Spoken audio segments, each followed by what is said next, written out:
بسم الله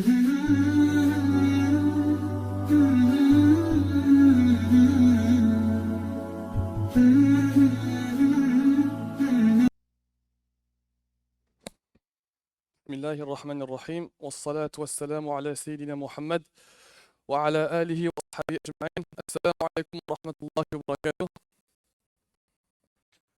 Donc, Inch'Allah, aujourd'hui, on va voir un sujet qui est super important dans la vie du croyant et du musulman. C'est des choses qui touchent tout le monde. Et donc, aujourd'hui, on se demande, et on va voir le sujet qui est la délivrance d'Allah subhanahu wa ta'ala, le secours d'Allah après l'épreuve. Et parmi les lois d'Allah, et parmi ces sunan, parmi ces règles établies dans l'univers, c'est que chacun d'entre nous, en cette terre, dans cette vie ici-bas, va passer par des épreuves. En fonction de sa foi, en fonction de son degré auprès d'Allah, il y aura des épreuves qui seront différentes, mais chacun d'entre nous, c'est sûr et certain, aura des épreuves. La mort, la maladie, la richesse, la beauté, la solitude, la guerre, peu importe. Allah, par différents moyens, il va nous éprouver. Cette vie est une épreuve, cette vie est un test. Donc nous on se demande, c'est quoi les clés qu'Allah a réservées à ses serviteurs pour que la délivrance d'Allah s'opère sur nous. Parce que parfois on voit que l'épreuve, la preuve, la difficulté dure très longtemps. Par exemple, on prend le prophète Ayyub alayhi salam, durant 18 années, il était malade. Tout ça d'une maladie qui était très grave. Si on prend juste actuellement, ça fait 15 mois aujourd'hui que à Gaza ils se font bombarder, ils se font tuer. 15 mois, c'est long 15 mois. Et donc, même le prophète sallallahu alayhi wa sallam et ceux qui étaient avec eux, Allah dit dans le Coran, que même eux ils ont dit à un certain moment, Matan Nasrullah. Et quand est le secours d'Allah? Et Allah il répond, il dit, n'est-il pas que le secours d'Allah est proche? Le secours d'Allah est proche. Mais la première chose qu'il faut dire, c'est que Allah ne donne pas son secours n'importe comment à ses serviteurs. Et la première des clés pour le secours d'Allah dans nos vies, quand quelqu'un qui veut trouver un emploi, quelqu'un qui veut se marier, quelqu'un qui a des problèmes de famille, peu importe les problèmes qu'on a tous, c'est un problème dans vos vies que vous avez, on a tous des problèmes. La première des choses, c'est le fait de renforcer sa foi et son tawhid. La bonne pensée d'Allah. La bonne pensée d'Allah. Le fait de se dire que ce qui arrive, c'est par le décret d'Allah. Allah dit dans le Coran, il n'y a pas une seule calamité qui touche l'être humain sans que ce soit bi'idhnillah, sans que ce soit par la permission d'Allah. Et Allah dit aussi dans le sens qu'il n'y a pas une calamité ou une épreuve qui touche la terre, qui touche nous, sans que cela ait été prédestiné avant qu'Allah ait créé la terre. Avant qu'Allah crée la terre et l'univers, Allah a prescrit pour chacun d'entre nous avec nos noms quel type d'épreuve on aurait. Donc la première chose, c'est le fait que Allah subhanahu wa ta'ala, c'est le seul qui décrète l'épreuve et c'est le seul qui est capable de donner la solution.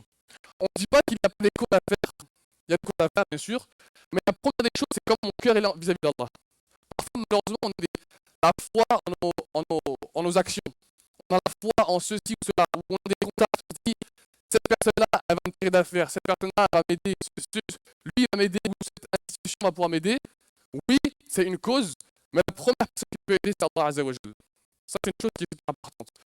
Et par exemple, quand on voit le récit de Moussa alayhi salam, quand il a fui l'Égypte après avoir tué un copte, et il se dirigeait vers Madayen, il a invoqué Allah. Il s'en est remis à Allah directement.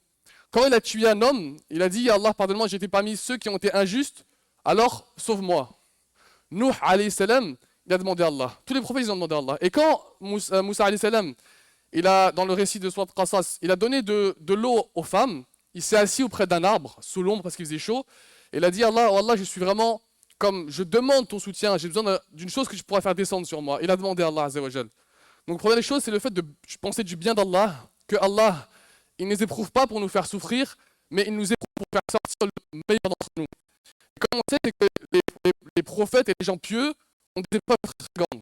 Si on prend juste le mère de Moussa alayhi salam, après qu'elle ait accouché d'un enfant, qu'elle ait allaité, Allah il demande à sa mère, la mère de Moussa alayhi salam, de le jeter au fleuve. Imaginez la difficulté. Une mère qui donne naissance à un enfant, Allah lui demande de jeter son enfant dans l'eau, où il y a des crocodiles. Et enfin, il y a des soldats. Imaginez, comment il n'y a aucune logique dans ce. Comment on penserait, c'est pas logique, tu jettes ton enfant dans l'eau. Oui, c'est Allah qui l'a ordonné. la femme d'Ibrahim alayhi salam, quand ils allaient se avec Ismaël, et qu'il est parti en désert, elle a dit que ça vient d'Allah ce que tu fais. Il a dit oui. Alors, elle a dit, alors il nous aidera. Donc, premier point, c'est le fait qu'on parle du bien d'Allah. Et subhanallah, il y a un récit dans la vie du prophète sallallahu alayhi wa sallam qui met une emphase sur ce point. C'est que le prophète sallallahu alayhi wa sallam, comme vous savez, il a vécu l'année de l'huzn, l'année de la tristesse, dans laquelle il a perdu sa femme Khadija, radiyallahu anha, et son oncle Abu Talib. Et donc c'était une année où sa poitrine était serrée, où il était triste, il se sentait pas bien, subhanallah. Et Allah, pour le secourir, il lui a donné Al-Isra ou Al-Mi'raj, dans lequel il est monté sur le Buraq et qui est parti de Mecca jusqu'à Jérusalem. Et de Jérusalem, il est monté au 7e ciel. Le deuxième point, subhanallah, c'est la dua. Le prophète sallallahu alayhi wa sallam, il a dit, la dua, c'est une ibadah. La dua, c'est une adoration. La dua, en fait, c'est l'arme du croyant. La dua, c'est l'arme du croyant. Nous, on n'a pas des super pouvoirs. Mais celui qu'on invoque, c'est celui qui a créé l'univers et qui a fixé des règles. Alors si Allah, il veut répondre à notre dua, il n'y a personne qui pourra l'arrêter, cette dua. Si on prend dans Surat Al-Anbiya, Allah donne le récit d'Ibrahim, de Moussa, de tous les prophètes, et Allah après dit quoi? Il dit « Innahum kanu yusari'una fil khayrat wa yad'unana raghaban wa rahaban » Allah dit, ces prophètes-là à qui on a donné ce qu'ils voulaient, ils nous invoquaient par crainte et par espoir. Ils avaient un cœur qui était accroché à Allah Azza wa Jal. Donc, ad-dua et le repentir et l'istighfar. L'istighfar, c'est important. Comme vous savez dans Surat Nuh, Nuh il a dit « Qultu astaghfiru rabbakum innahu kana ghaffara » Nuh, il a dit à son peuple, je leur ai dit, demandez pardon à Allah, il est certes le très, très grand pardonneur. Ghaffara, c'est très très grand.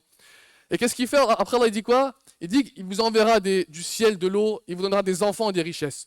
Donc l'istighfar, c'est une cause qu'Allah nous réponde à nos doigts et que l'épreuve, bi'idhnillah, s'en aille. Un autre point qui est important, c'est la patience. Ça c'est important, as-sabr. Parce que il faut savoir une chose, c'est que la patience, c'est pas le fait d'attendre. Parce qu'on n'a pas le choix d'attendre en fait. Si quelqu'un il meurt, quelqu'un dans votre famille, ou si vous perdez un emploi, ou si il se passe une musiba dans votre vie, le fait d'attendre, c'est inéluctable. On ne peut pas faire autrement qu'attendre. Mais la patience, c'est le fait que je fasse en sorte que je fasse les bonnes courses pour patienter. Il y avait un homme, subhanallah, c'est une vraie histoire, qui a perdu un homme. Il avait un bateau, et son bateau, il a brûlé. Un bateau qui coûte cher, il a brûlé.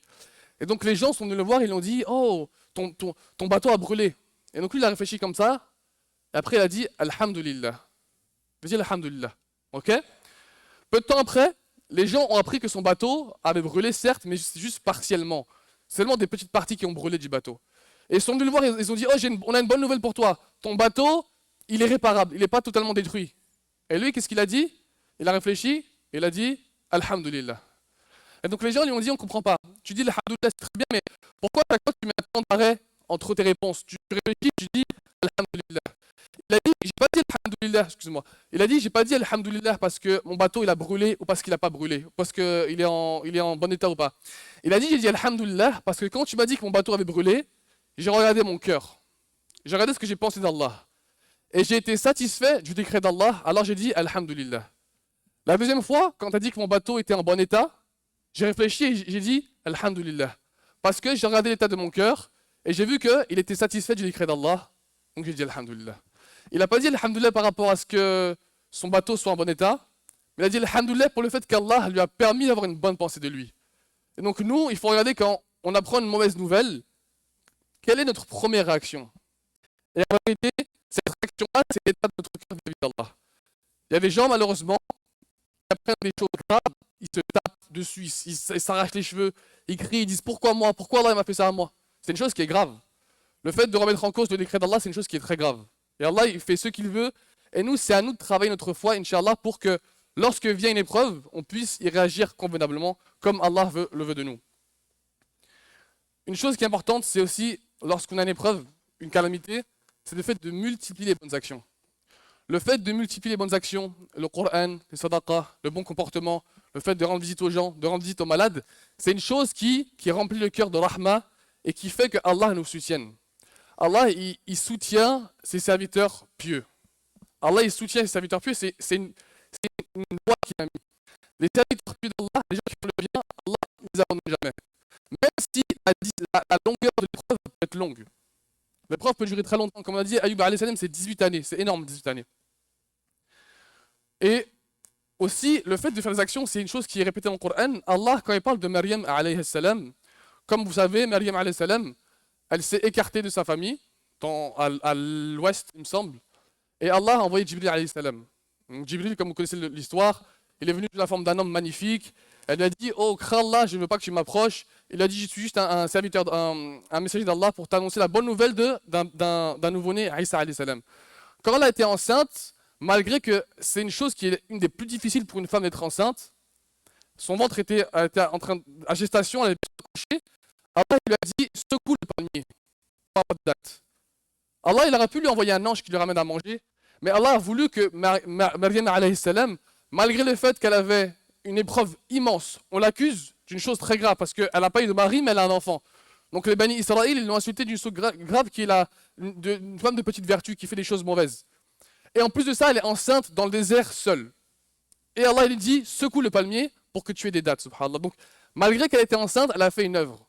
Malgré la grandeur de l'épreuve, il faut que nous on fasse des œuvres. On ne peut pas rester abattu et être dans la dépression, dans la déprime. Il faut essayer de faire des œuvres pour justement changer ce comportement, changer cette vision des choses. Les gens qui réussissent dans la vie, c'est des gens qui œuvrent. La personne qui est devenue un génie, je ne sais pas quoi, en faisant rien. Les gens qui font des sacrifices. Et quel meilleur sacrifice que de se rapprocher d'Allah Azza wa Jalla. Et il y a une histoire qui est marrante, imaginez que, c'est une histoire qui est fictive, mais imaginez que quelqu'un, sa femme est enceinte, mais lui il veut voir son bébé. Sa femme elle est enceinte de 4 mois ou 5 mois, mais lui dit non, je veux voir le bébé, je veux voir ce bébé, je veux le voir, c'est ma progéniture, c'est mon petit bébé et tout, je veux le voir. Qu'est-ce qu'il fait? Il secoue le ventre de sa femme. Il secoue le ventre de sa femme. Comment l'enfant il va naître? L'enfant il va soit mourir dans son ventre, soit il va naître avec une diminution, il va être blessé, il va avoir un membre coupé ou quoi. Ça montre que Allah subhanahu wa ta'ala, il a fait en sorte que dans cet univers, les choses elles ont un décret et un temps. Quelqu'un qui veut devenir ingénieur, quelqu'un qui veut monter un business, quelqu'un qui veut faire des voyages, quelqu'un qui veut faire une umrah, il va prévoir ça dans le temps, il va se dire ok, il me faut tant d'argent pour faire ça, il me faut X temps pour faire ça. Donc il va prévoir, il va patienter cette durée-là. Et bien les épreuves avec Allah, c'est la même chose. Les épreuves mettent un certain temps, mais nous il faut accepter, patienter et mettre les conditions pour pouvoir y arriver. Parce qu'on ne peut pas faire avancer le destin d'Allah ou le reculer. Le décret d'Allah, il va arriver de manière inéluctable. Nous, la seule chose qu'on doit faire, c'est patienter face à ce décret et essayer de trouver des moyens d'y arriver en plaisant à Allah Azza wa Jal. Ça, c'est une chose qui est importante. Il faut que notre cœur, il accepte ce qu'Allah a dit. Parfois, nous, on prévoit des choses dans notre vie, on se projette dans l'avenir, on se dit, je vais faire ci, ça et ça dans tant et tant de temps, mais ça n'arrive pas comme prévu. Parce que Allah a décidé autrement. Mais il faut dire que Allah, lorsqu'il fait une chose pour nous, c'est pour notre khayr, c'est pour notre bien. Et donc, même si ce que je compte faire, ce n'était pas ce que j'ai fait, et ben Allah m'a donné une chose, et je dois agréer ça, subhanallah. Il y a l'histoire d'un homme qui a marié une femme qui n'était pas très belle. Elle n'était pas très belle pour lui. Donc il était un peu chagriné parce que sa femme était physiquement pas très belle pour lui. Et subhanallah, une fois, durant la nuit, il s'est réveillé et il a vu sa femme en train de faire Qiyamul Layl. Il l'avait en train de prier la nuit dans le noir, dans sa chambre. Et quand il l'a vu, subhanallah, il a dit, au début pour moi cette femme c'était une femme pas très belle, c'est comme ça, mais aujourd'hui c'est la plus belle à mes yeux. Même si au début il n'avait pas une femme qui était incroyable, et ben Allah a fait en sorte que cette femme-là devienne incroyable à ses yeux par ses actions. Donc parfois nous on prévoit des choses, c'est pas ce qu'on voulait, mais le plan d'Allah qui est derrière, il est meilleur pour nous que ce que nous on escomptait à la base. Subhanallah. Et donc pour finir, Inch'Allah, c'était le khutbah du jour, c'est le fait que l'épreuve, c'est une chose qui est inévitable. Allah dit وَلَقَدْ خَلَقْنَا الْإِنسَانَ فِي كَبَدٍ. وَلَقَدْ خَلَقْنَا الْإِنسَانَ فِي كَبَدٍ. Allah dit, nous avons créé l'homme pour une vie de luxe, une vie de difficulté. Rien que quand on est, c'est une épreuve pour l'enfant et pour la mère. La mère, elle a une souffrance qui est incroyable. L'enfant, il naît, il vient au monde comme ça, il pleure, il se décolle quand il respire. Donc rien que quand on vient au monde, c'est une difficulté. Quand on meurt, c'est une difficulté. Et entre les deux, il y a des difficultés. Oui, alhamdoulilah, il y a des facilités, mais cette vie-là, c'est qu'Allah il veut petit à petit nous diriger vers ce qui est meilleur pour nous et à travers les épreuves faire en sorte que notre cœur il s'accroche à lui comme le prophète alayhi wa sallam ajma'in. وسأختم إن الله بارك الله فيكم سبحان ربك رب العزة عما يصفون وسلام على المرسلين والحمد لله رب العالمين بارك الله فيكم